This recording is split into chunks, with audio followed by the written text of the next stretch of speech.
everybody. Welcome to a Wednesday edition of UGASports Live. My name is Radi Nabulsi. I'm joined by Jim Donnan, the former Georgia Bulldogs head coach, and of course, Dayne Young, who is our executive producer. And the show actually launched like it's supposed to for the first time in weeks, so we're very happy about that. A lot to cover here on the show today. I appreciate everybody fitting us into your Wednesday lunch plans instead of Tuesday. We were originally thinking Kirby was going to speak at noon yesterday. He spoke after practice. And we have some sound bites from him and some of the players. We got to speak to a lot of great players. And I can tell you, Coach, the tenor amongst the players was very interesting. He brought out some guys who are very – I don't say anybody is not gung-ho Georgia, but these guys are very, very pro-Georgia. When you talk to Chris Cole, he's just smiling ear to ear. He's a happy camper. And there's a happy warrior in Justin Williams. If you don't like that kid, then there's something wrong with you. And then it brought up Drew Bobo, of course, who's, lives, breathes, eats, and dies Georgia football. We got a good comment from him. And we got to speak to Gunnar Stockton, too. So here's a guy who's known Georgia football and known Mike Bobo and the Kirby Smart and everybody for years. So it was very much I don't know if it was planned, but they came out and they're very high on Georgia. These are guys who are, they're not the same – it's not, and nothing against Tate Ratledge and the old guard, but this is the new guard. They're very, very excited about what this season has to what they can do this season. But I thought Kirby set the tempo, if you will, or the theme of the night by talking about their two biggest issues. And Coach, I want to get your thoughts on this after we hear the soundbite. But Kirby said they need to work on running the ball and stopping the run, and he was dead on. So, we put a big emphasis on running and stopping the run because we feel like we lacked in both those areas last year. So the spring practice has been shifted or adjusted a little bit towards stopping the run and being able to run the ball. I don't know if we've improved on it, but we've harped on it.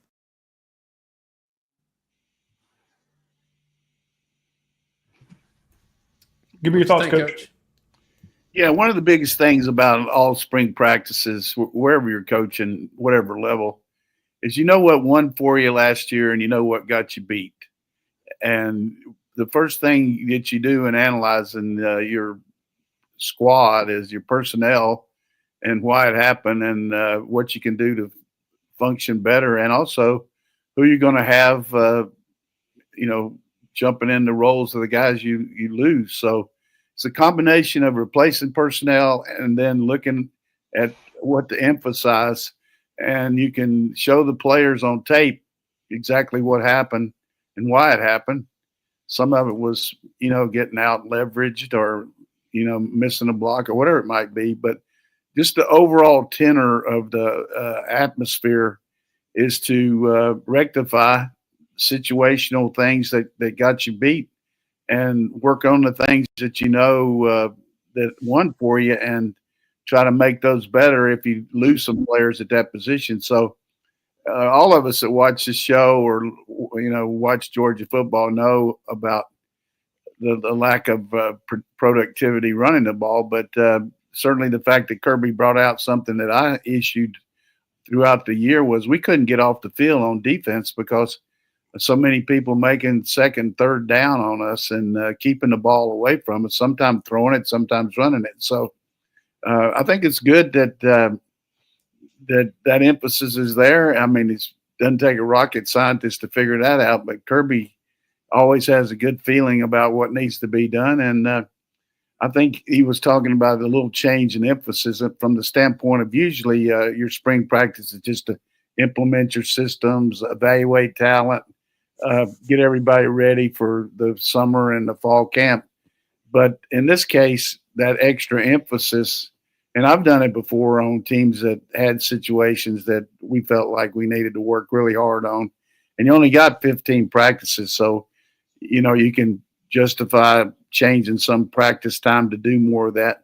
And so how do you do that? You do one-on-one blocking, where you have a guy just blocking a position like the guards and centers. We blocked in the 0 techniques and the 1s and the 2 techniques, and then the tackles will be blocking the 5 and 4 techniques, and then the ends will block the the guys one-on-one. Then you do half line where you just function against half of the defense and half of the offense and see how everything works. And then you add the full uh, what they call 9-on-7, where you have 7 offensive players and then the defense, and you work on those, and then you add 11-on-11. So that helps you recognize if a guy can individually block a guy, if he can collectively block with another guy beside him, and can your team function on the backside, which you need to protect as far as working hard, and the same thing for defense.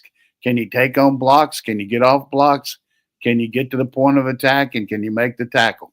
So that's a little philosophy here, but that's the way I would see that they're working on it. I love the transparency that I've felt like Kirby Smart gave in this, Roddy, because a lot of times this time of year, coaches get super cagey. They don't want to say too much.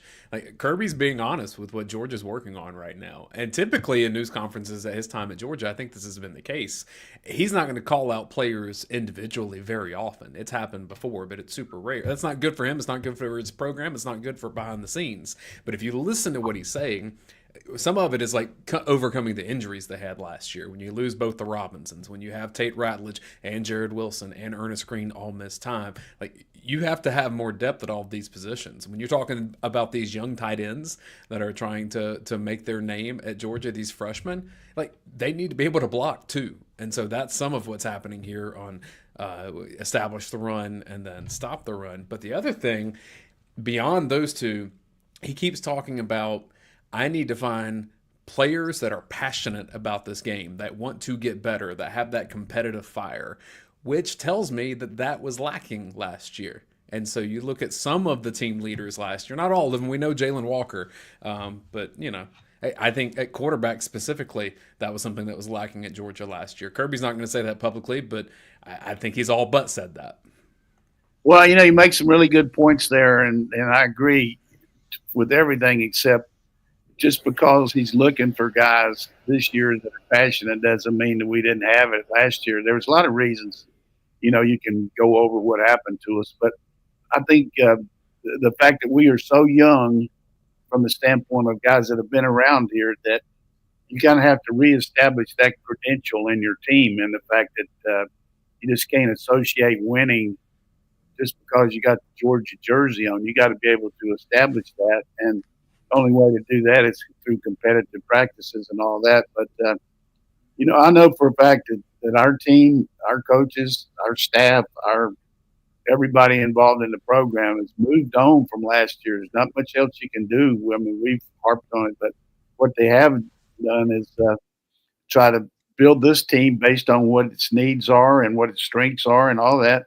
And that's what's great about some of the most fun I ever had was creating a team of new guys because of the challenges there a lot more than just throwing the balls out when you got a team that's got 7 or 8 starters back and all. Not that you just throw the balls out, but you know what I'm saying. The idea is like beating parts out of a dead mule to get those guys to practice because they were so good.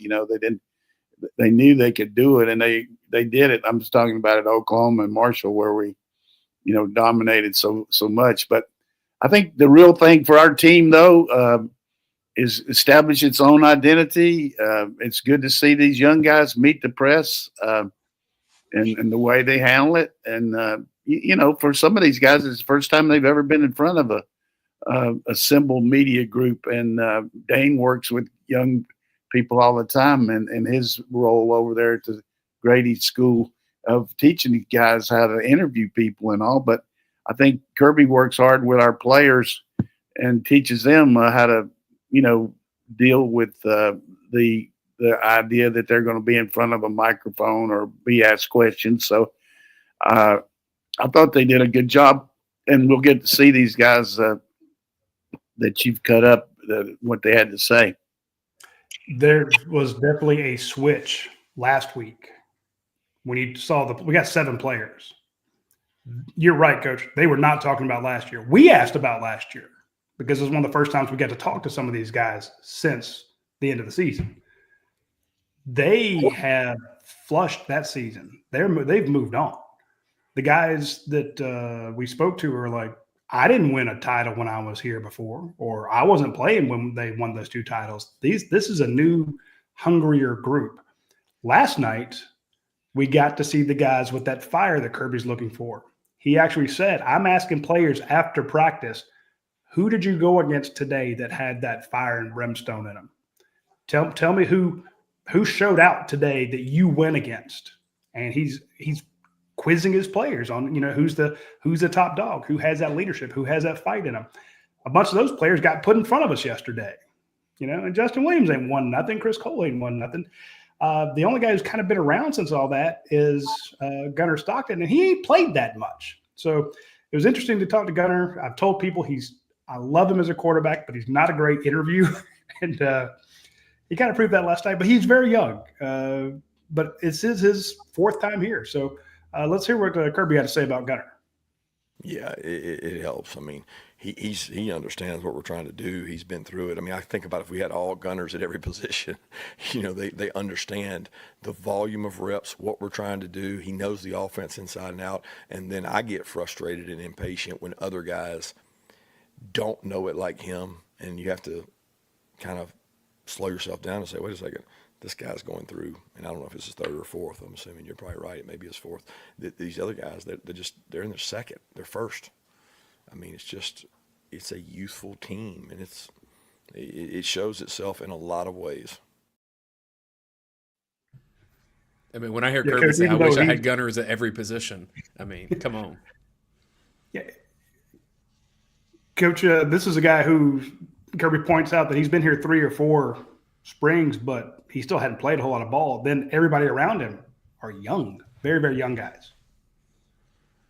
Yeah, I mean, that's just part of it. And from our perspective as a support role here of the people that are on your site, everybody's anxious to see what's going to happen and how it's going to, and everybody's got an opinion about who can do what and everything. But again, I think it's just a case of molding your team and building that camaraderie and that connectivity and that ability to augment the defense, help the offense protect the ball, the special teams. I mean, we're going to have the benefit of 2 kickers that are among the best in the country, which should help our special teams. And we brought in a guy that's among the best returners in America in Zachariah. And so I think that area, you have 3 phases. I think we're going to be superior there. It's just we're going to have to get some new guys covering for sure and some blockers and all that. But, I mean, I just feel like that from our standpoint, we'll just keep going there. You can get analysis by paralysis there. I mean, just like you said, the press wants to keep asking about last year and can't wait to ask the guy at Pro Day, what did you think happened and all that. So, but the reality is we got a really good program. We got good players, and we're going to have a monster schedule, that's for sure. But, I just feel like Gunner's far along because he knows what to do, but also because he's a good player. I mean, he wouldn't be in that role just because he knows what to do. There's a lot of guys that can run all the plays and do the stuff, but can you get out there and make plays that help you win? I mean, can you get the ball to the facilitators? Can you play when the band's playing? That's what you got to be able to do. And I feel like they got a lot of confidence in that. The players have confidence because they've seen him do that against our defense in practice. Well, even when, before your time as a head coach at Georgia, you always know the number 2 quarterback is the most popular player on the team, always is, always has been. And I actually asked Kirby about the quarterback competition. He said, well, Ryan Puglisi's doing a good job. He's got some plays with the 1, but the way he talks about Gunner and the way he talks about knowing what to do. I mean, after every game, and Dayne, you point out Kirby's pretty honest about this. When you ask him about the quarterback play or something like that, he will let you know whether or not they got him into the right play or whether he didn't. He'll say, yeah, he picked the wrong play there. And like you said, Coach, did he facilitate it? Did he get it in the hands of the right people? And that's a lot of stuff that we don't know what's going on behind the scenes, but we still feel very empowered to make a judgment on it. And that, which brings me kind of long-winded around to one of the things that keeps getting pointed out, Coach, is Kirby's emphasis on the run game and stopping the run. Everyone likes to point out that they were 102nd in rushing yards. But Kirby also says, a lot of the throws we consider runs. Some of the screens, some of the stuff they do like that. What is, you've talked to them over there, what is their honest assessment of the run game? Do they, I know they don't only count the rushing yards. They also count the passing yards. How much of the passes this past year do you think, in a percentage, were actually runs because of they needed to get the ball out to the edge? And how have they fixed that going forward? Yeah, I haven't specifically asked anybody about that, but I would say just watching the games and watching the tape that 10 to 15% of our run game is the short pass, RPOs, the screens, and things like that. And but I would say, looking at it far from the outside, I would be more concerned about the run game of having to make it when we had to make it, short yardage. The emphasis on everybody in the stadium, including the old lady from Pasadena, knows you got to run the ball, and the other team knows it, and you got to be able to do it. And we've shown that propensity of being very physical and knocking people out since Kirby's been here. But last year we had numerous times where we didn't make it. You look at the Notre Dame game, 4th down there after we stopped them and had the ball and we didn't make it. It wasn't necessarily a run then, but just the whole series. But I just think that I never got, and I talked to you guys throughout the year on the watch along, I never got the feeling that we had that, just no matter what, we were going to make it, no matter what, we would be able to, overcome down and distance and all that. We were just not a fluid offense. I mean, that's just the reality. I mean, you had the drops, you had the missed assignments, you had the injuries, you had all those things, but we never looked like we were a well-oiled machine. First game against Clemson probably looked as good as we did, and then that one half against Texas. But again, I think the big playability is going to be there this year with Nate Frazier, with these guys on the perimeter, using Dylan Bell in certain situations, maybe some out of the backfield, the tight ends that we have. And the running game will be better if you can catch a ball on 2nd and 6, and all of a sudden you drop it. Now you got 3rd and 6, or you throw the ball on 3rd and 4 and you don't make it, and you punt. So you add all those together. So, but who we got next? I'm about to fall apart talking about last year. No, I was kind of asking you. My point was, what do you do to change that going into this year? Because you've got a bunch of new characters out there. I had a guy go to practice the other day, and he hit me up and he said, Georgia's wide receivers are big. That's a big room. And I'm like, you got Sokovie White, Nitro Tuggle, Zachariah Branch. Those aren't exactly big guys, but then you also have Colby Young and Noah Thomas, and Dylan Bell looks huge. I know he's doing both, which was very interesting. How do you incorporate those guys into your quote unquote run game? Those 10 to 15. Who are you getting it to over there to say, hey, let's help out the run game with these guys?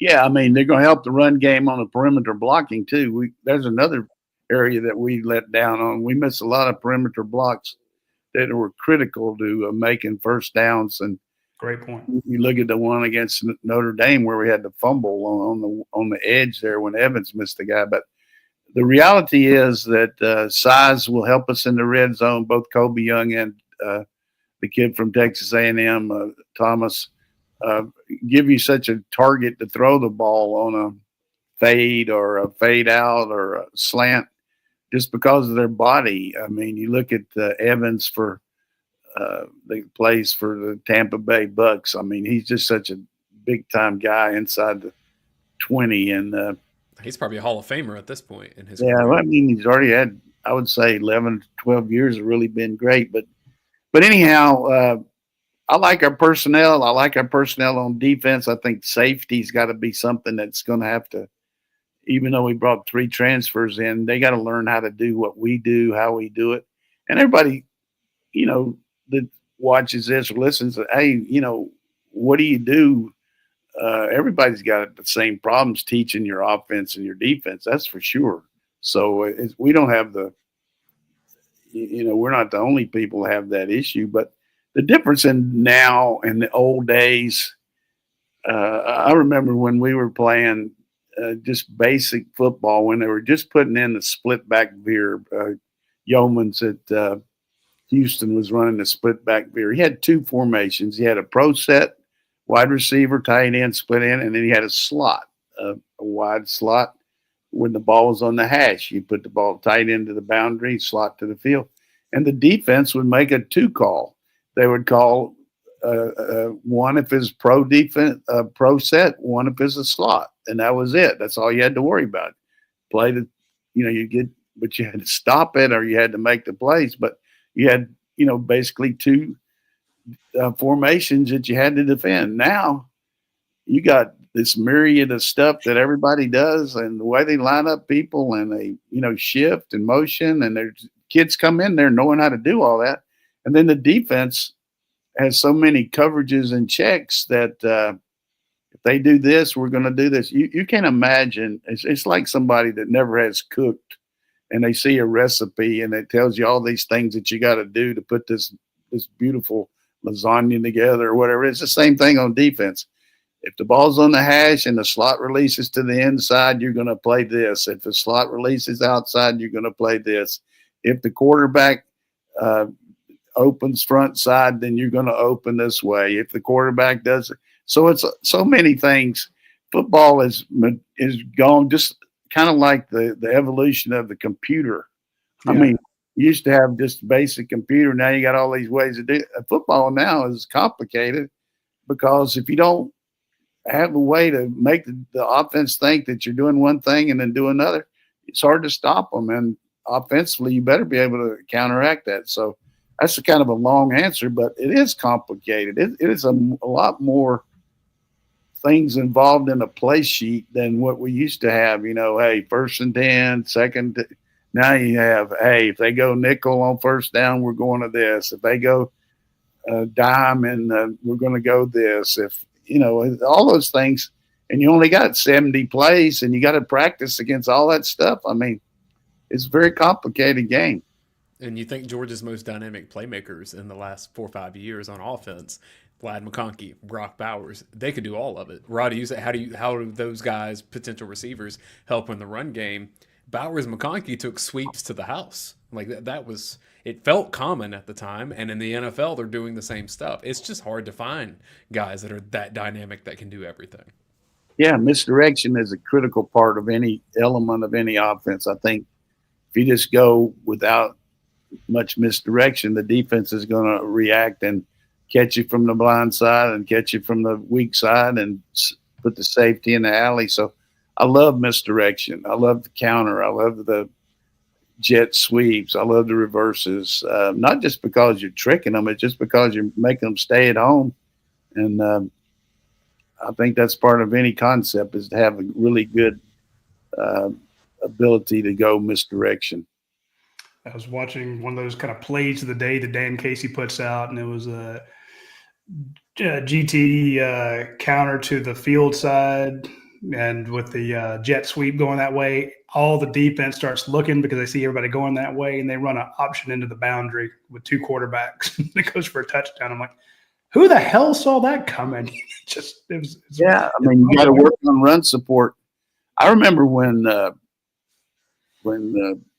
Redskins were really, Joe Gibbs was starting to put in the counter and where the guard and tackle pull. And like anybody, as a young coach, you want to study what the best people are doing. So I went up and spent 3 or 4 days with the Redskins up there in Washington, and just all the ins and out of the counter, and just the techniques and the way they coached it, and the way they read it. Like the guard and tackle didn't necessarily say that the guard was going to log the first guy and the tackle was going to turn up.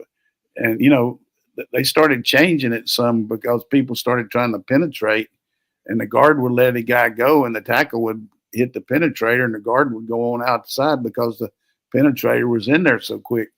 But where it helped me was when we went back to Missouri is we put all the stuff off of that. You run the counter, and people say, hey, when your tackle's pulling, hey, we're going over here. But we ran the naked bootleg off that and ran the same motion, counter and guard pull, but we would bootleg away. That end would be chasing that tackle, and it really kept him at home where you didn't have to just run a counter pass and pull a guard and all that, but not getting too funky here. But I love that evolution. And then at the same time, learning how to run the read screen, which a lot of people still run in pros, where if you can't run the ball outside, they run the read screen where the X runs a 12-yard hook, the back goes 5 by 5 and behind from his alignment, and the tight end comes across and hooks up. If he gets man, he keeps coming. And you just read the Will backer. If he goes back to play the curl, you throw the screen. The tackle sets and cuts. The guard and center come out and block the perimeter. And he called it Sally and Rose. Sally to the left, Rose to the right. And just knock people naked with it. And it's one of the best plays ever. And again, that's what we put all this pressure on the quarterback, and then we're like, well, if he doesn't get the right call, or tackle doesn't do his job, or somebody gets the wrong spot, we blame the quarterback or the offensive coordinator or the head coach, and it's just but we don't really know what's happened. We just know that something didn't work, and so we ask dumb questions, and Kirby comes out and says, hey, we didn't execute, and we're like, well, that's not the full answer. We need to know who to hang. We need to know that's normal for everybody. It just cracks me up. We're like, we want a name, coach, and he's like, hey, it was all of us. So one of the things that I get so really infatuated, and I talk about Kirby and the staff, the way they teach the game, they teach the fundamentals. I mean, you can't just count on a play. You got to have a player to execute. And recently, I had a couple players come by that played for me at different schools, and then one that played here at Georgia. And all three of them told me how much they appreciated the fact, and all three of them ended up playing pro ball, how much they appreciated the fact, the emphasis I put on fundamentals and not just plays, as far as learning how to utilize your technique to play better. And that was just something that I always tried to stress as being a good fundamental guy. And I think we see that with our team. And when Kirby says, we're young and all, he's got to remember that a lot of these guys didn't come in here till January, and they're learning what to do. And he getting hit all this stuff to know what these checks and everything. And that's good by him saying, hey, we got to cut back and maybe slow it down a little bit you don't want a guy playing just because he knows what to do. The guy knows what to do maybe because he's been around, but you got a guy that's better than him, but he doesn't know what to do. You better get him figure it out pretty quick. So that's the feeling we're getting right now, because this spring, and again, I don't want to say more than others, but the people who have been to practice tell me that they are pushing these young, talented freshmen. I mean, it's been odd the last 2 weeks. Speaking to people we've never spoken to, getting Justin Williams and Chris Cole, getting Dalen Everett, who's injured. Lots of times if there's an injured player, we don't get to speak to him. So Monroe Freeling is out. We got to speak to him. They're not only putting them in front of the media, but they're putting, like, there's a question in the comment section here about Michael Ooney. Well, Michael Ooney's running with the first team. Ja Jarrett, the big giant offensive tackle, he's got a few first string snaps. They're pushing these new guys. I asked about Ellis, Ellis Robinson, the cornerback. He's like, yeah, he and Jacory and Daniel Harris are all getting first team reps. We're working these guys back and forth. So it is that it does feel that that's what they're doing, Coach. They're taking the guys who may be the most talented but don't know the most, and you got those 15 practices, and they're throwing them in the fire, saying, look, let's see what you can learn. So it does feel like every job is up for grabs, and they are trying to find not only who knows how to do it, but who can learn how to do it and is the best player. So I'm a lot after 2 weeks. We're 3 weeks in, but after the first week, not so much. But after 2 weeks, I'm like, okay, that You know I'm a pessimist, Coach, but I'm feeling very optimistic about the future of this team. Well, we got young talent, that's for sure. And the thing you got to always keep in mind, and I've said this for 3 or 4 years that I've been on here with you guys, or however long it's been, it's a process of building up for fall camp, because this is the first part of it, the 15 days. And then all of a sudden in the fall in camp, you'll have 29 days where you can go so much better, because it's all football. You're not, and certainly school is the most important thing, going to class, but you're not going to class. You're 100% football. You're living together over there at the, everybody's just 100% football, and you're putting your team and you're putting it together. This fall camp is so much more of developing your team, whereas right now it's more of identifying guys that can maybe be your team, and then you get a game plan for each team and see what happens. So, but right now they're just implementing and teaching, and you're doing that with special teams too. You're looking for guys that, hey, want to get on the field. I mean, that's their chance to do it. A guy like Riddell, or who's got 2 tight ends ahead of him. I mean, hopefully he can play, but he can make his mark, showing what he can do covering kicks, and we'll see how that works. Right, Justin Williams last year. You mentioned that Kirby doesn't like to call people out. Dayne, you said he doesn't, really throw anybody under the bus, but he is very, very honest. And one of the guys we asked him about was Quintavious Johnson, and he's like, he's come along. If there was, I don't want to say limited. There was praise, and then there was, I want him to be at this potential. And the other players talked about him a few times too. So I'm just saying that is a guy that Kirby's like, he's got some stuff to learn. And you could see that frustration he has, Coach, when you mentioned some of these young guys who just got here a few months ago, not knowing what to do. Kirby's impatient. He is so impatient. He wants everything done yesterday. He wants these guys. That's why he's so good. He's demanding because he wants perfection. But in the case of Johnson, he just has so much ability, so much God-given talent that he's always been able to just be the best player on the field on both sides of the ball. And now he's going against guys with similar skill set. So you're going to have to use technique. I mean, knowledge of assignment and proper technique. If you know what to do, then use the right technique. Then if you're a better athlete, you'll probably out-execute a guy. But if you don't, in this league, you're going to get out-executed. A good example would be that Banks guy from Texas trying to block our guys. Yeah. And he's a number 1 tackle, but he got out-executed on technique.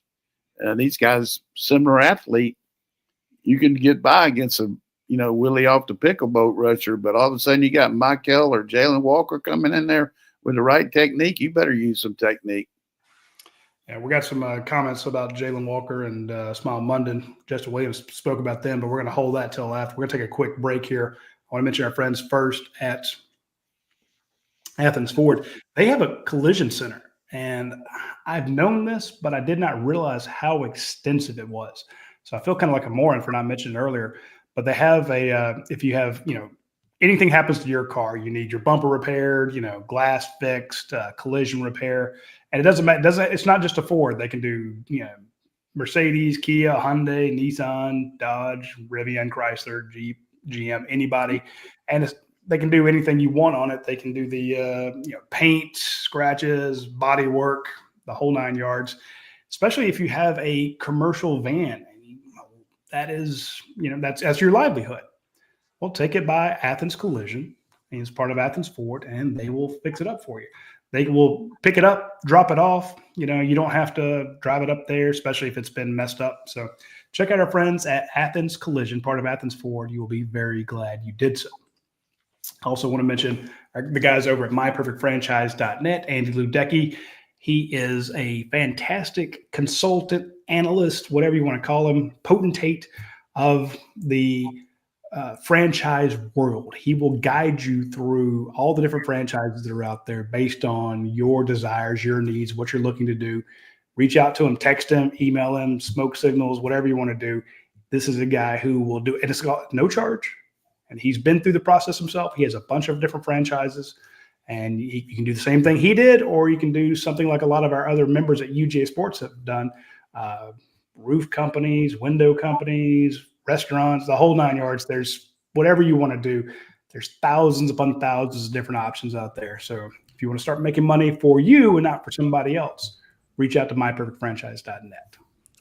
I want to go back to something you were talking about with Gunnar Stockton, Roddy, and just how not the greatest interview. And I understand what you're saying. He's not as charismatic behind a microphone. We do have a clip from him just about some of the expectations that come and the attention that come when you're likely in line to be quarterback one. So here's Gunnar on that. Yeah, it's a different role. Play more of a leadership aspect. I mean, everybody, you're leading every day, but just that position and being able to take command and just lead the right way and be me. So one of the things, we had a question from Brodo Baggins on YouTube. Says, I know y'all just started the show. This was earlier. And I'd love to hear y'all's thoughts on Gunnar's presence at the podium. And what I like is what he just said, like, be who you are. I grew up in Dublin, Georgia, so it's small, just like Tiger, Georgia is. I know so many people that their presence is like Gunnar Stockton. It's very humble. It's very, it's not flashy, but I like that that's who he is. And I actually think rather than Georgia try to make him something he isn't, they should kind of lean into that. Because it's not that he's uncomfortable. That's just who he is. Like, that's his personality. So he drives the old beat-up truck that may not lock properly anymore. Like, he's small town. He has cows that were getting loose because the fence wasn't put together. Like, they need to kind of lean into that mythology of building him up as this character. Because I think he's compelling in that way. But it's very different from, obviously, Carson Beck last year. Different than Jake Fromm, who was kind of the All-American, All-Star kid. Different than Stetson Bennett being kind of quirky. Like, Gunnar is small town Georgia, and I liked it. I thought he did a solid job. I get that he wasn't like overly interesting in telling you everything, but I felt it was very authentic, and I like that. Yeah. He was not nervous. that a lot of people commented to me, said, "Hey, he looked very nervous up there." I'm like, no, that wasn't nervousness. That was just how Gunnar is. I mean, I went up to Raven multiple times and interviewed him after a game, and that's what he says. I'm like, "Hey, what happened today?" We won. Okay. Hey, we asked for specifics multiple times, and he's like, "Everybody." Like, what wide receivers on that freshman group you like throwing to? All of them. Like, one thing about this little deal that we're doing right now is the guys that are asking the questions out there, most of their livelihood comes from the print media. I mean, writing, whatever it might be. But when some of these guys get on some of these talk shows or something, you can understand why they're writing, because they're terrible. I mean, their skill set, and of course, I had the benefit of getting coached up working with ESPN, and I'm sure I got plenty of faults. But some of these guys, I mean, you talk about media training, I think they'd be better off just not really being on some of these shows. Because so let's don't be too hard on the players about being, and I don't think either one of y'all are, but Gunnar's who he is, and he's a very genuine guy, and the players look up to him, and he's a good player. Well, I guess what I was getting at, Coach, is that I've done media training with people before, and like he has a couple ticks. He likes to say "yeah" before he gives an answer. There are little things that you can clean up, but overall, like, I wouldn't change a whole lot about him, because you don't want to make someone inauthentic. And when you hear other players talk about Gunnar Stockton, they talk about how much fun he's having. And what was it? Chris Cole said that, like, Gunnar was the first person that he got to know at Georgia. Like, there's a lot of stories of what Gunnar's done interpersonally on the team. He's just not flashy in public with it. Yeah. I can live with that. And here's the thing, though. Pull up Justin Williams, because he's the I don't want to say opposite, but this is a guy they're both happy. They're both comfortable in their own skin. This is Justin Williams' first time doing it. Granted, he was a 5-star. Gunnar Stockton was, a 5-star in some places. It's they're used to being interviewed, but this was Justin Williams' first time up there. He was an absolute natural. He's very Jalen Walker-esque. No, I feel like lead into this by saying he starts by talking about Smile Munden and then gets to Jalen Walker. I feel like from Smile, I learned how to be a leader, to play football. You're going to mess up, but that's just about football. And I learned that I learned to be a great person, not only off the field. I mean, not only on the field, but off the field as well. And from J-Walk, I just learned how to be high effort. J-Walk's versatility has taught me so much. I just watch his clips every day. Like, I go in there, watch film, I'm like, dang, like, I got to mirror that. Let me see this with his hands. Like, certain things I learned how to pass rush from Jalen. I learned how to just take it all in and just take a deep breath and go play football from both of them. So both great leaders, in my opinion. That was a guy that I asked him. My first question was, how many TikTok followers do you have? Because he makes TikToks. And he ropes Chris Cole into doing those TikToks with him. And he says he just loves it. So he is the How many does he have? 35,000. 35,000? Yeah. So a lot of people follow him. I asked Chris Cole if he shared any money with him, because you can be monetized on TikTok. And Justin said, no, I don't do it for the money. We just love doing it. And it's funny to see the two of them. They're best friends. They do these really funny videos. I saw one that had 1.4 million views after they won the SEC title. But again, he is the extrovert. Gunnar Stockton, kind of introvert. He's not loud. He's not going to be out there doing TikToks and doing stuff on social media. Justin Williams is, and it both works because they're both playing for your team. So it takes all kinds, Coach. Yeah. What about Chris Cole? You got a hit on him? I didn't pull a clip from him because I thought we had too many on here. We'll get him in future weeks and bring him back up. But I tell you that you look at two young linebackers that fit the mold. I mean, you can see how this guy's cut. I mean, how much does he weigh? I mean, Williams, no telling. He looks like he weighs about 1% body fat. Roddy's going to pull up a roster and check. The latest one on Justin Williams, 220. Man, he looks cut.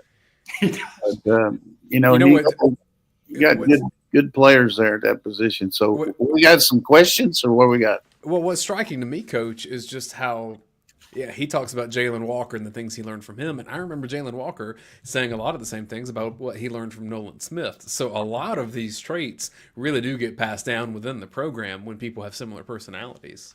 Yeah, you hope that's the way it's going to be. You want that transition where people set the standard and then they, live up to that. And the good thing about when you got people like you're mentioning dropping names like Nolan Smith and Jalen Walker is they see by doing the way they do things, practicing, lifting weights, running, everything, that the benefit is getting drafted high, and then that sets you up. So it's not like they're looking for something that's not there. I mean, definitely you want to emulate the other guy, and hopefully, that standard is what Coach Schumann, Coach Smart want from the defense, and same thing with the offense. And leader of that offense in the center is now Drew Bobo. And Roddy, this is the first time media got to chat with him, as far as I remember, right? Yeah, but I've been talking to that kid since he was 4 years old. But, yeah. I like that he was asked just about his dream and is this a dream fulfilled? I mean, it's something I wanted to do.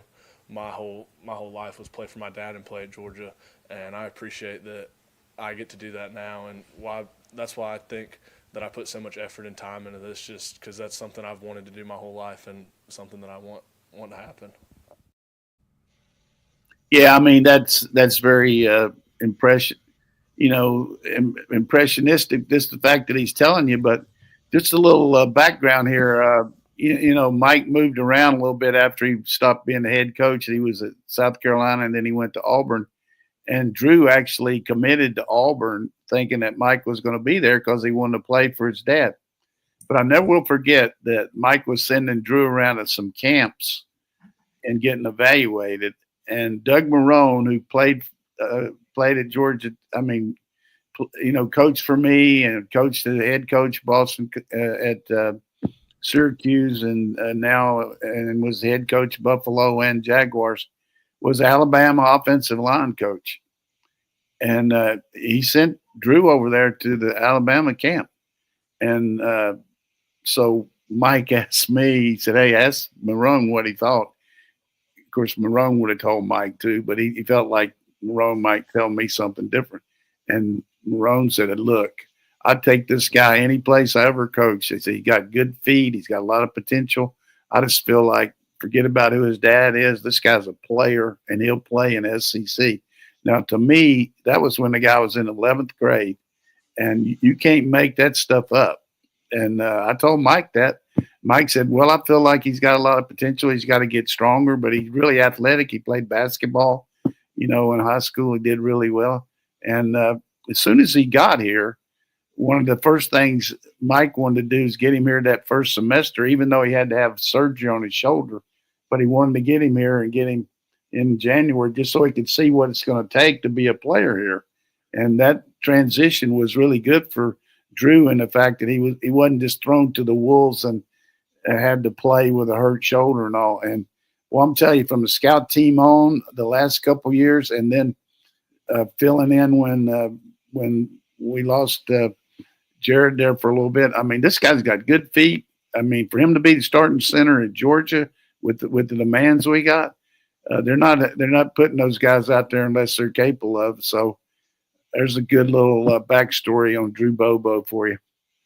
You came on here after he committed, we mentioned it, and you stated this kid can play. This is not an offer just because his dad was the quarterback's coach or quarterback here a long time ago or coach here. This wasn't a legacy offer. Georgia can be accused of a lot of things, but gratuitous legacy offers is not one of them. There are a lot of players that have come through Georgia whose kids are a D1 athlete who do not get offered by UGA. They don't just hand them out. I mean, we've seen how – and it hurts Kirby.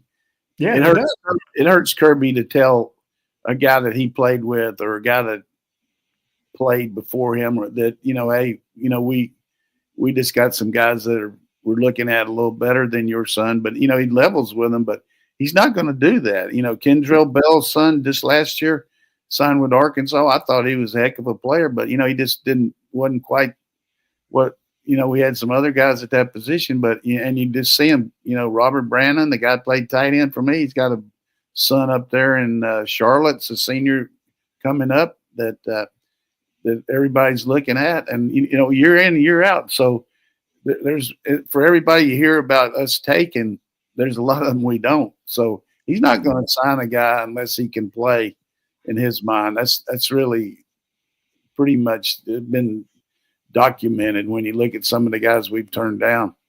You said the same thing about Lawson Lucky. I mean, starting tight end. So if you can play here, it's because you can play here. It's not because of who your daddy was. That's not correct. I hope he's got a brother coming up as a stone cold killer D lineman too. Look at his picture. He makes Lawson look like a small guy. I mean, hopefully we're going to get him. But one of the things, I tend to like my ex-players' sons, but also, realistically looking at them. But when I saw Lawson in our camp and I saw the tape, I said, good Lord, we need to get this guy. I mean, and he got good genes, man. Those Lucky triplets, they can all play. Yeah. The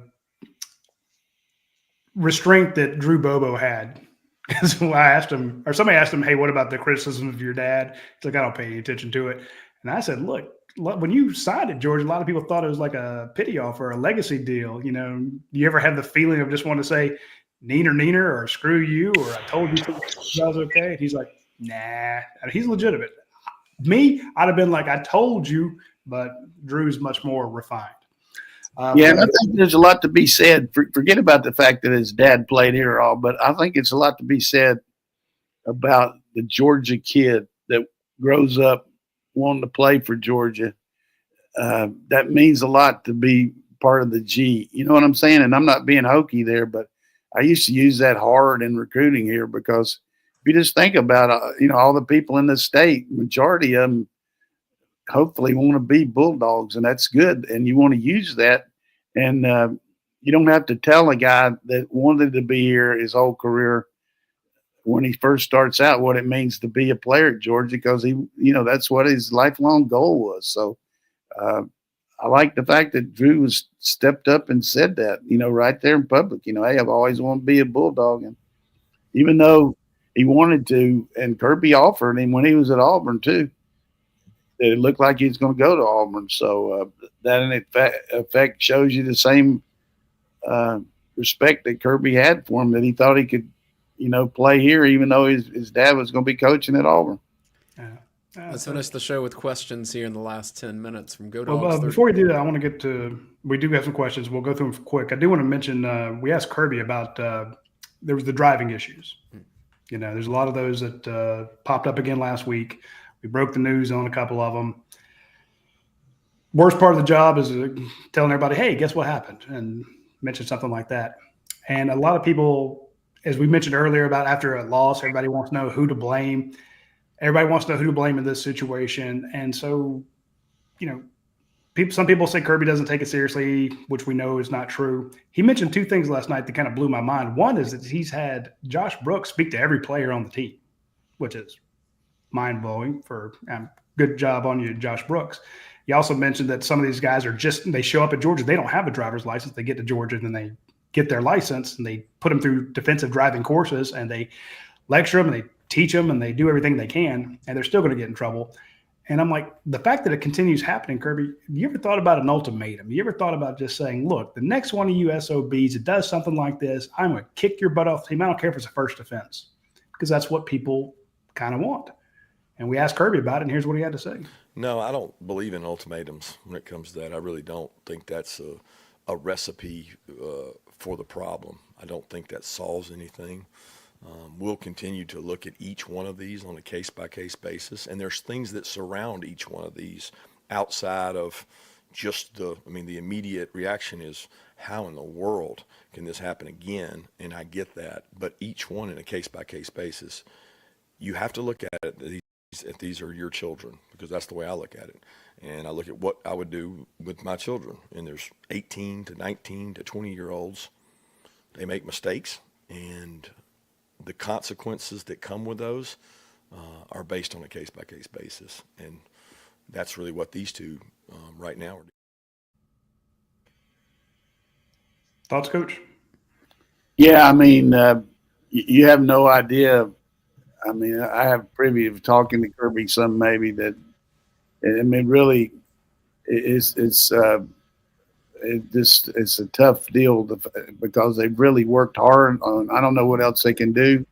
The guy's going to speed, I guess. But the one thing he said recipe and ultimatums, but I do feel like the way he's acted, dismissing some of these guys, pretty much lets you know if you do that, there's a pretty good chance you got a chance to lose your scholarship. So there's extenuating circumstances, I know, in every situation, but it's just the same thing happens in any program when something continually happens. The first thing that happens when you talk about it is how many people before this it happened to, and it's just a revolving door on that, that's the way it is. And I don't know what it's going to take, but I know a guy that played here back in the 60s, and he got caught driving 90 miles an hour out on Atlanta Highway, and they put him in jail.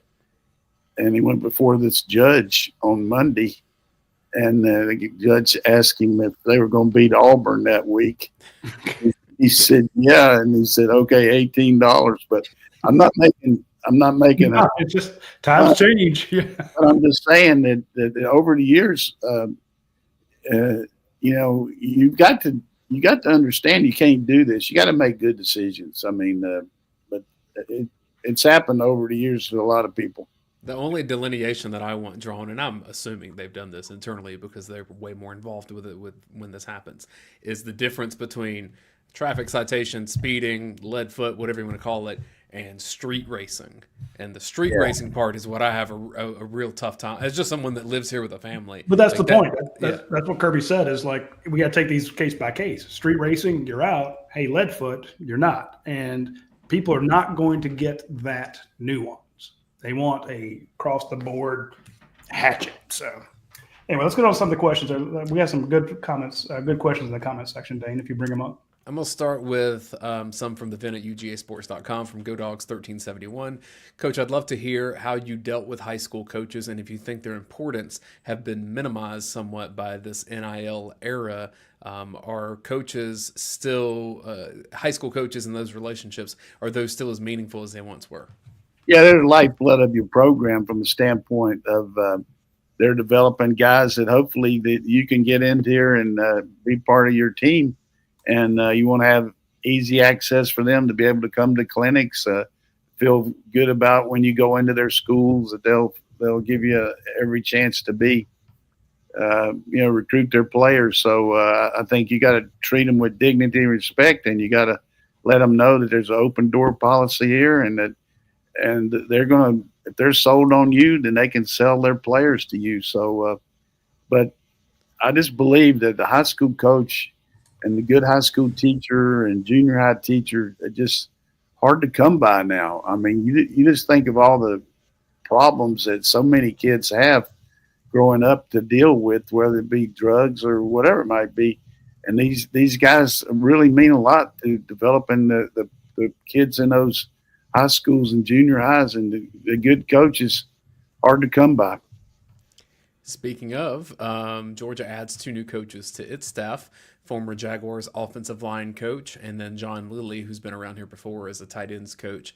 Both UGA Alum 95 and Claremont. Just want to know your take on those guys and what they bring to UGA staff. Well, in the case of John, I knew him when he was coaching at Florida State, and then came in here with Coach Rick early, and has always been a very good recruiter and developed as a coach, and had a chance to go to the pros a couple years ago from North Carolina, and unfortunately the Panthers were let go, and he had another year on his contract, so he was out last year. But he brings in a similar skill set to help Coach Hartley. I guess he'll be working with the tight ends. We said, as Roddy always says, we let you know last week that Brandon Streeter would probably be moving over with the quarterbacks, and I feel like that's what he'll do.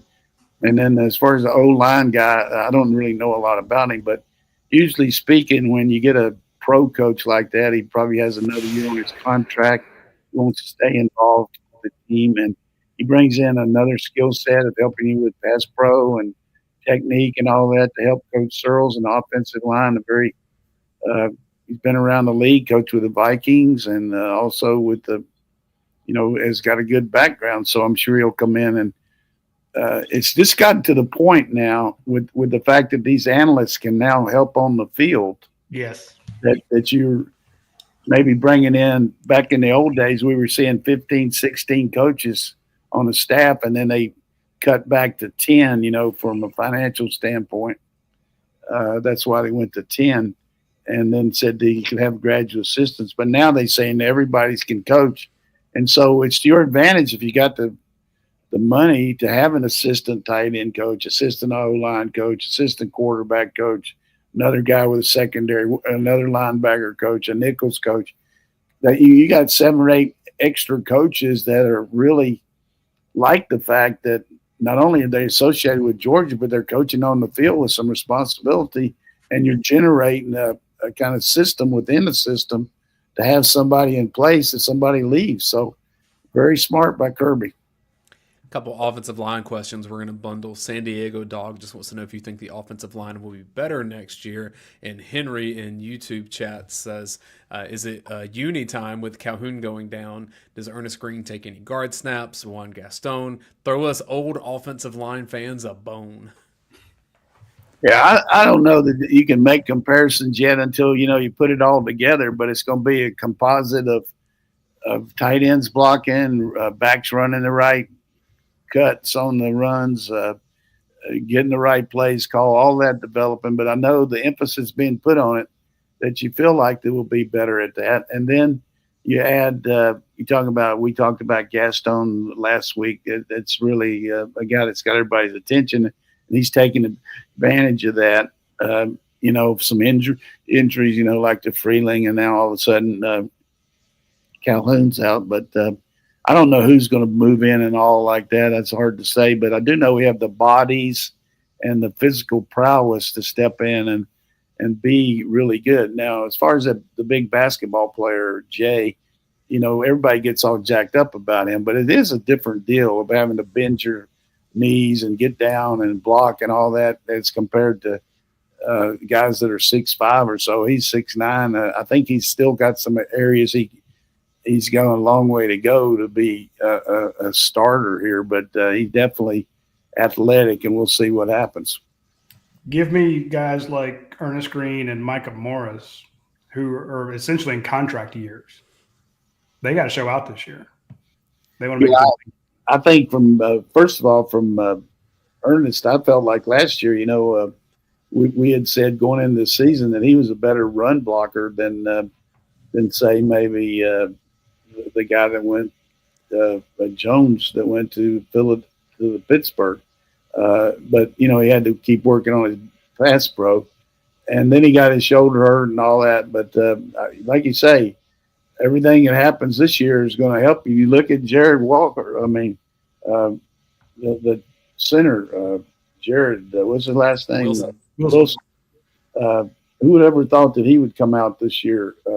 But he had such a good year, and he tests so well that he didn't want to take a chance on getting hurt and everything. So he'll probably be the first center taken. But I think in Micah Morris' case, it's just a case of being actually one of the strongest guys ever around here. Just go ahead and put it together down after down, knowing that, we're counting on you and there's not somebody else you're trying to beat out like Fairchild or whatever it might be. Just get in there and do your job. And he definitely he's one of the more physical, knock you back. If you just had a guy that you said, hey, I got to line up and knock a guy back for 1 yard, I would take him any day.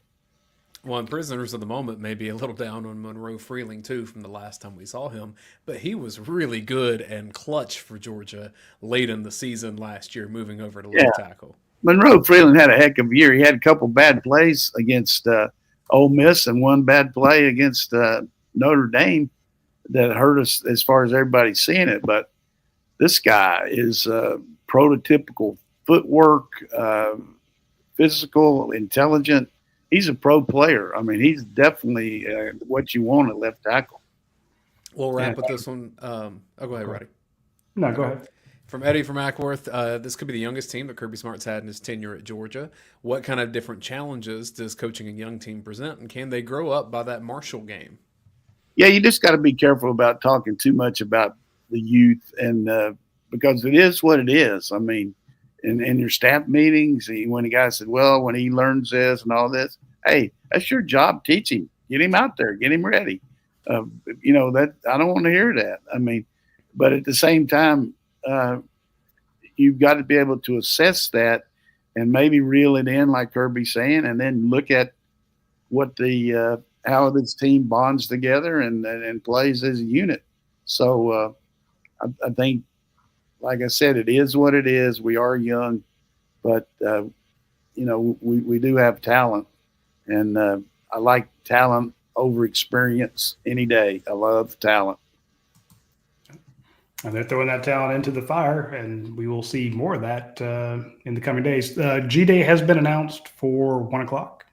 So good. I'm going to have it. I think he likes the fact you get these prospects in here, and plus you get to see how some of these guys react with crowd out there. And so I got one joke here to finish out today. This lady was blonde-headed lady was taking helicopter lessons, and she was doing a good job with it. And then finally she went up a couple of times at the end, and the guy was checking her out. And he said, okay, I'm going to let you go solo here, but I want you to keep it within the confines of the airport area. And so she was just moving around, doing a good job. And then all of a sudden the helicopter crashed, and the guy went running over there to see if she's okay. And he said, are you okay? And she said, yeah. He said, what in the world? Why did that happen? She said, what happened? She said, well, I got cold and I had to cut off the fan. damn it. I think you both just made and ruined Roddy's day, like at the same time. Because that's this is why I can't. We need a new host for the show. That's one of my favorite ones, Coach. That was good. That's My a blonde wife will love that one. That was Yeah. well done.